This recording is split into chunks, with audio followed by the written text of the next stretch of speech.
Hi, I'm Audree Grubesic, the host of Offsite Dirt. We are a platform that shares information in industrialized construction, offsite solutions, technology, events, and so much more. Today, we have a special guest, Garry Vermaas with Base4 and Stonepile. I can't wait for you to meet him. The things that he's doing, the innovation, the design, the build, and a college. Are just a few of this amazing human is going to deliver for us. So welcome, Garry. How are you today? Oh, I'm doing great. Great. It's great to see you, Audrey. Thank you so much for having me on the show.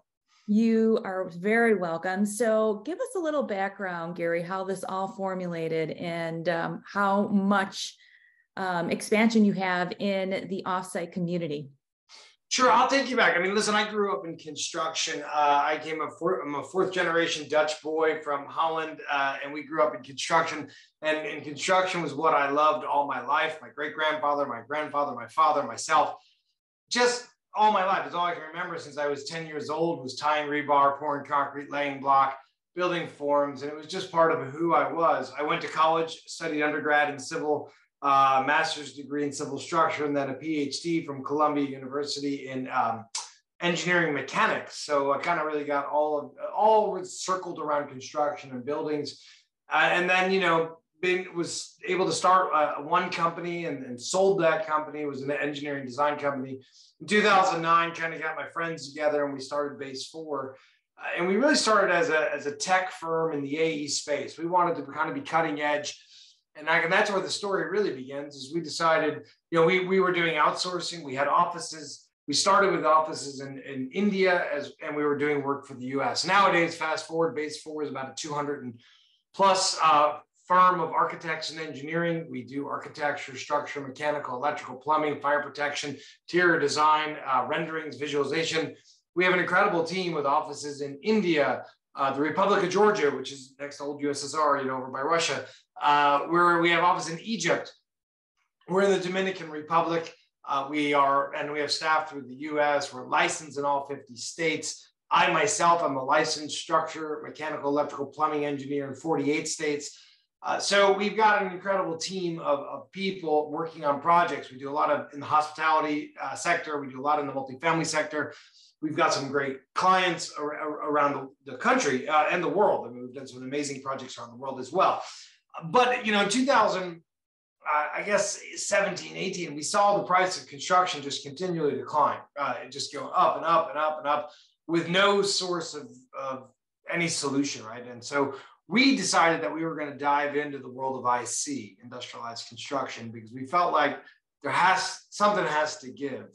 And I personally, and a couple of people, my staff, Blair and my partners, other partners, we just decided to dive into the world of IC and study everything that we can, modular, kit apart, pod, anything that had a prefabricated piece to it in the construction world. We wanted to know about any company or factory that was doing it. We wanted to study. And it's a small world, actually. It's a pretty small section of people in the country and around the world. And we got to know everybody and every piece. And we just decided, as an engineering firm, there wasn't a lot of architecture and engineering firms in that space. First of all, there's not a lot of architecture and engineering firms that are bundled together. Typically, architecture firms hire outsourced to other consultants. We're all in-house, so really and we're a tech firm. We work 100% in Revit. We do everything digital. We have an incredible platform by which we communicate. We don't use email at all. We're doing, we're using a lot of AI and programming our own models in Python, and we're doing a lot in the tech space to make our product great. So it really led us perfectly into the world of IC. So we dove into wood modular, light gauge modular, steel modular, wall panel, kit apart, bathroom pod, kitchen pod, because we were able to not only do the project, the AOR, architect of record, engineer of record, EOR drawings, but we were able to do the shop drawings and state packages. And it kind of all came out of the same model. And when we would work with a factory, would start with the shop drawings and then build the actual project from the shop drawings, almost the way the project would be built, but totally opposite of the way a traditional architect would work. So that led us into all kinds of different clients, that we got to work for around the country and around the world, big clients and huge names, and do all kinds, thousands and thousands of rooms and projects. And it's been pretty exciting. Well, I love that you say that, and I got this from your site. We at Base4 believe in product mindset, bringing standardization and manufacturing principles to an outdated system. With the product center approach, we continually optimize the build process, building faster, cheaper, and more efficiency.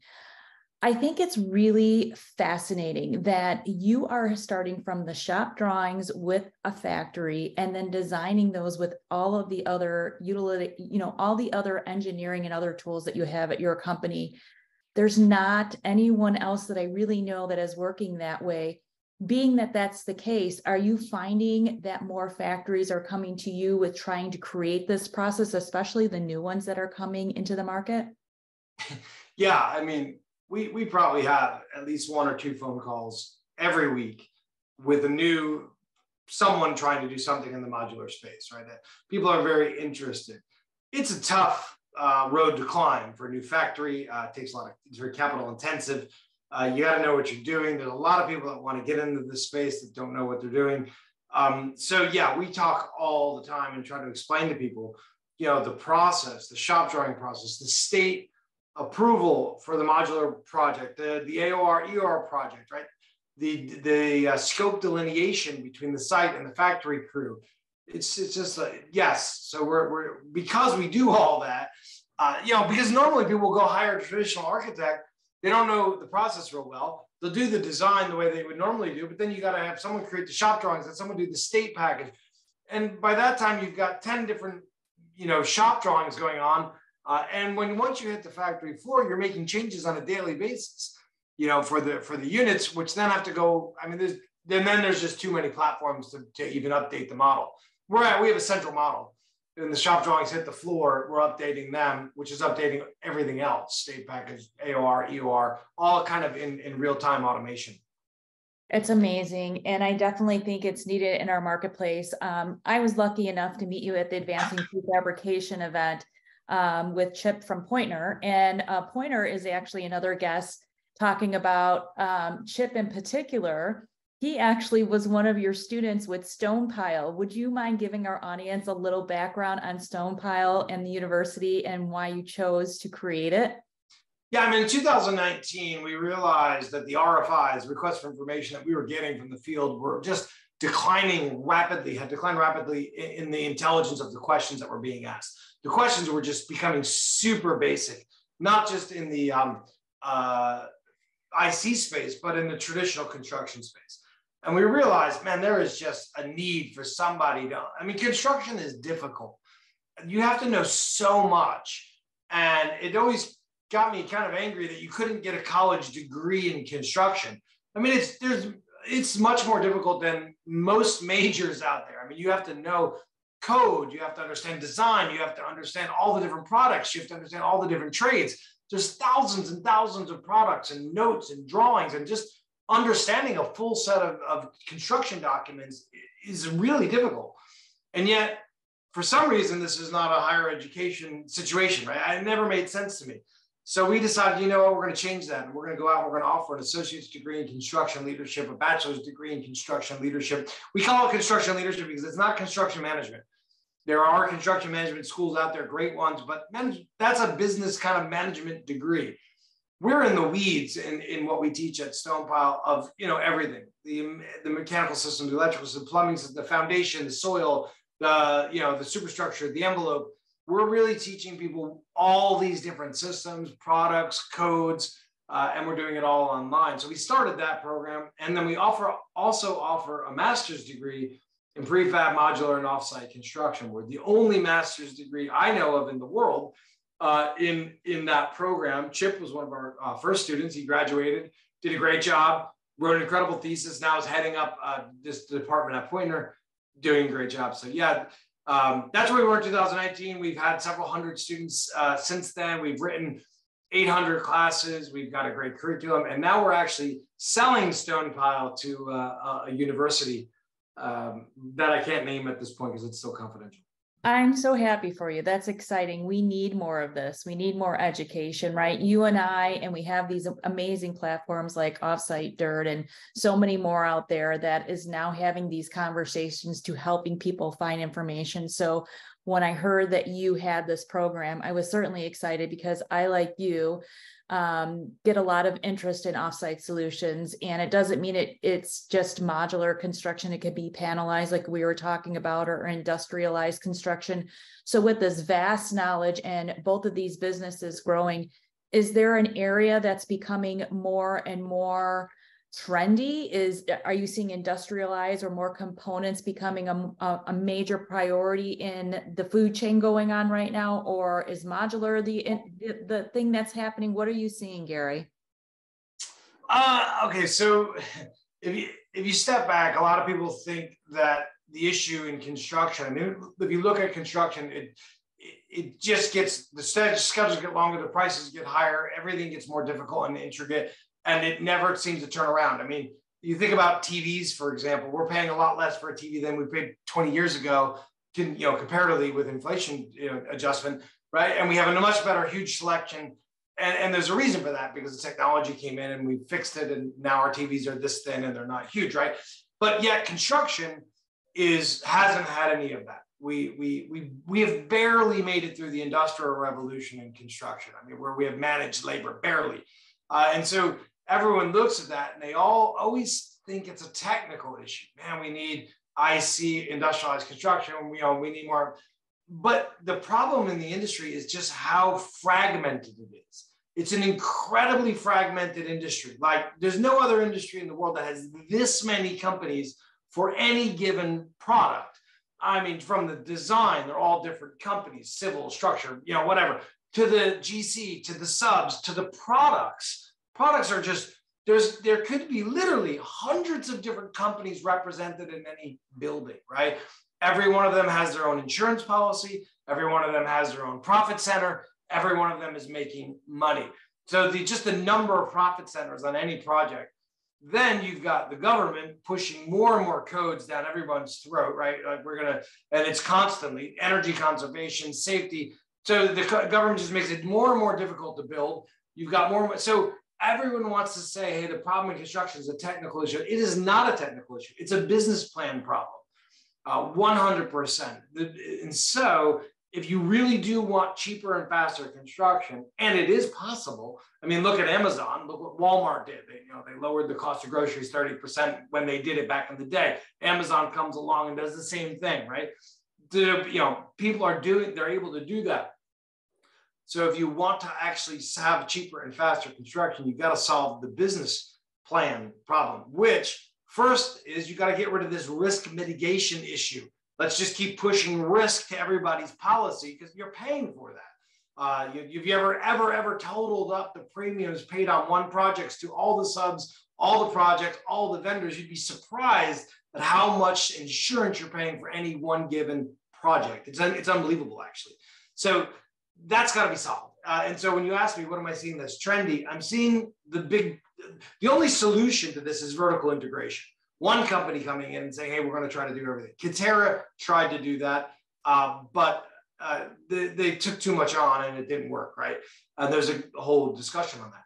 What I think is interesting, the most success that I see in the clients that I work for are the people that design their own projects. In other words, they buy their own land, they set up their own factory, they produce their own product, they control their own pipeline, they rent out their own spaces, and then either they sell the whole operating business to a REIT, real estate investment trust, or they sell it to somebody else, or they hold on to it. That is where we're seeing the greatest success because it's one-stop shop, and they're starting with raw dirt in a factory, and they're ending up with an operating business. So I think that will be the future. Those are the people that we like to work for the best. Anybody that's trying to sell a product, right, even if it's a modular unit or a box, they're still just another cog in the fragmented wheel of construction, and they're not actually really solving cheaper and faster. I have to agree with you. I'm seeing those same things. I talk with a lot of developers a lot of frustrated developers, and I'm sure you do too, Garry, that have all of these amazing projects that they want to do, and yet they can't produce the product fast enough. So they probably come to Base4 and they're like, hey, Garry, this is what we want to do. We want to have this kind of design asset. This is what we're trying to create. And then, but now we need to have a factory, or we need to partner with someone in order to do this. So when you're seeing it from your side and you guys have the designs and you have the architects and the engineers, are you also consulting on building factories or designing those as well? Is that another part of your portfolio? Yeah, we actually work with people to design and build factories. One of the classes, or a couple of the classes at Stonepile that we teach, is actually factory layout. That we know the most optimal factory layouts and setups for whatever you're building, whatever the product is, whether it's pods or modular, or prefabricated panels. And we work with some of the best companies in the world, so we kind of know what works and what doesn't work. So yeah, our clients will come to us. We're actually consulting on several factories right now across the country. But yeah, I mean, the pipeline, the factory's number one problem is pipeline. They have to be able to control the pipeline, and that's where I think they get. So that's when they get more control of the whole situation, they can do that a lot better. I think you're right, because I work with, I talk to a lot of different factories, and a lot of them inquire and want to know if there's any developers or ones that they can work with. So I agree with you. I think the pipeline is a big thing. When clients come to you and they're like, hey, Garry, we want to do a factory. What is your next question? Do you say, what kind of factory? Do you say, what kind of product? How does that conversation go? We have that conversation very often, and everyone has an idea of, I want to do a factory. Okay. The first thing is, where are you building, right? What product are you trying to build, and where are you building? Because if someone says, hey, I want to build a factory in Texas and I want to make it out of light gauge steel, great idea. Problem is, you're competing with a wood framed product in Texas. The cheapest wood is at an all-time low right now, right? As a commodity. Light gauge coil is not at an all-time low. It's not bad, but it's not an all-time low. Now you're down in Texas where framing costs are the lowest in the country, and the availability because of the foreign workers is pretty good. So we first look at them and say, are you doing this? Why are you doing this? To save money. You're not going to save money in Texas right now, not building that. So you got to really help people understand the market and what's out there. And have they done their research? We work with some companies that build steel. We've done the most for Z Modular. We've done a lot of design for thousands of units, but they own their own steel company, right? So it's like, that makes sense. It's like, okay, if you are producing all of the steel, tube steel in America, you get to build out of steel like that. Okay, you have a good handle on that. So we always talk through all the economics. I would say, as an engineering and architecture engineering firm, we want to talk about cheaper and faster. There's no architects in the world that want to have this conversation, cheaper and faster. All they want to talk about, design, programmatic, head in the clouds, beautiful buildings. We're not there. We're like, hey, let's build something cheaper and faster. There's got to be a way, and let's talk about how to do it. And that's when we get right down into the economics. I know the cost of the commodities. I know what's the supply chain's holdup. I know where switchgear is. I can talk to people, and we can really help the owners. If you really want cheaper and faster, you've got to understand all the parameters.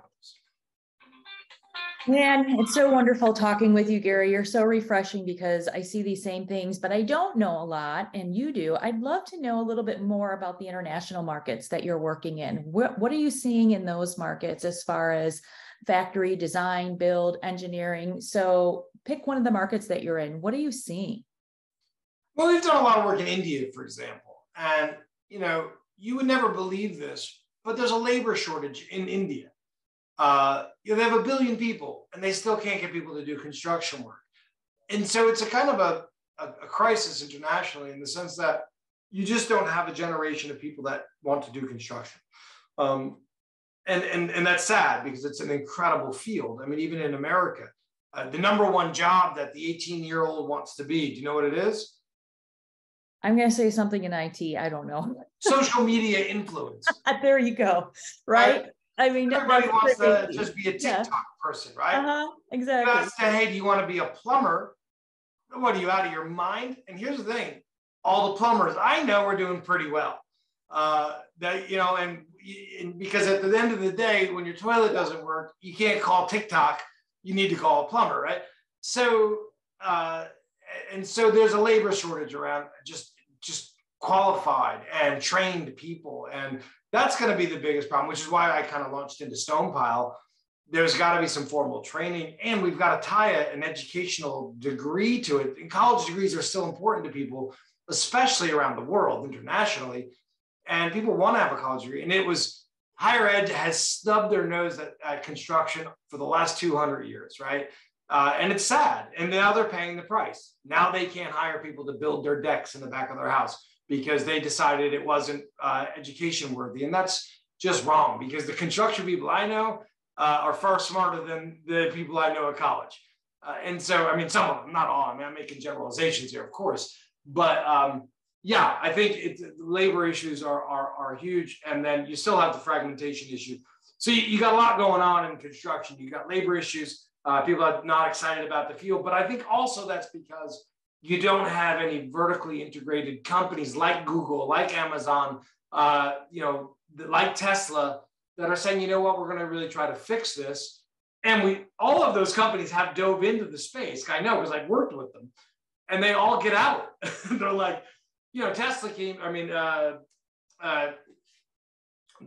just lost the name, came in with $5 billion, right? Educator came in with $5 billion of SoftBank money, or whatever it was, $4 billion. I don't know the number through the, and they lost it all because it's a difficult space.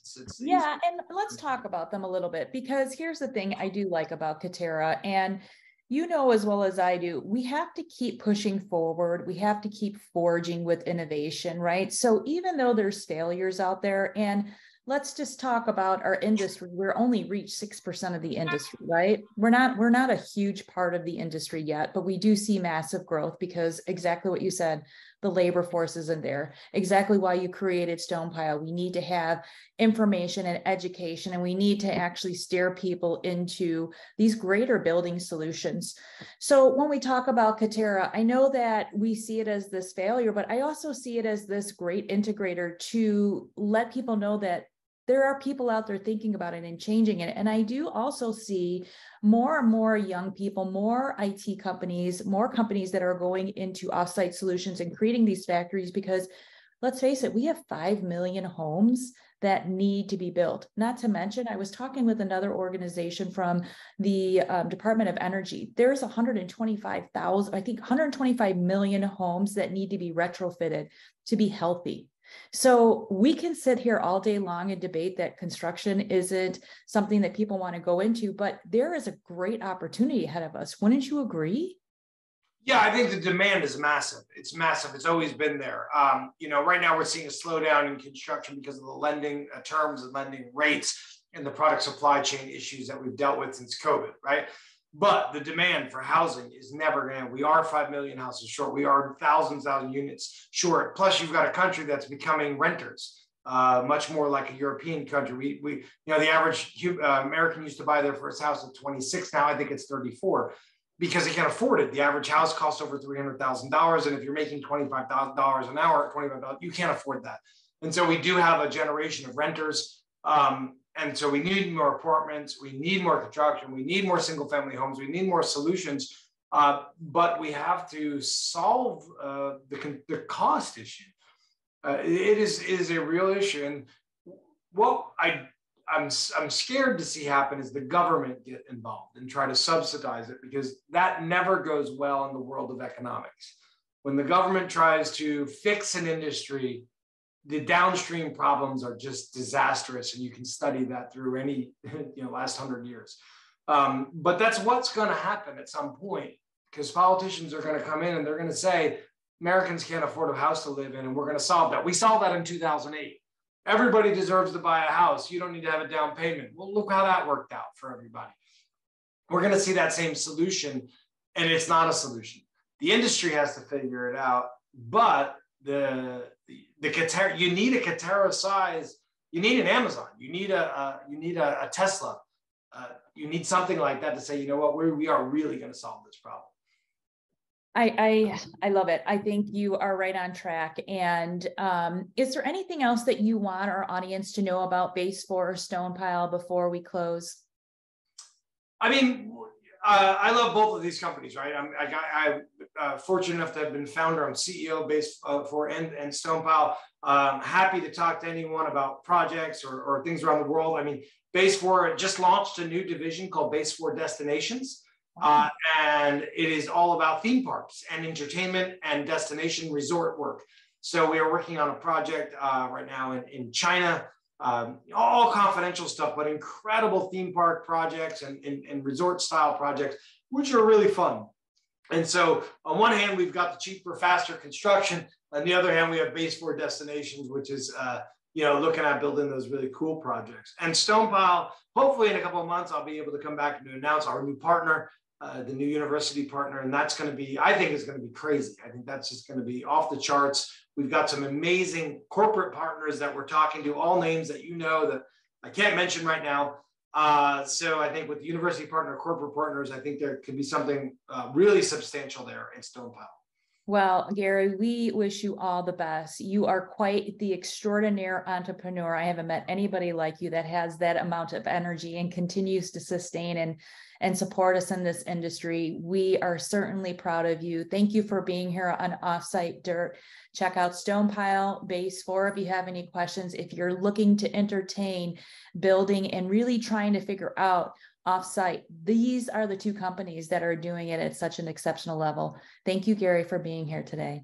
Thank you, Audrey. Great to see you again. You too.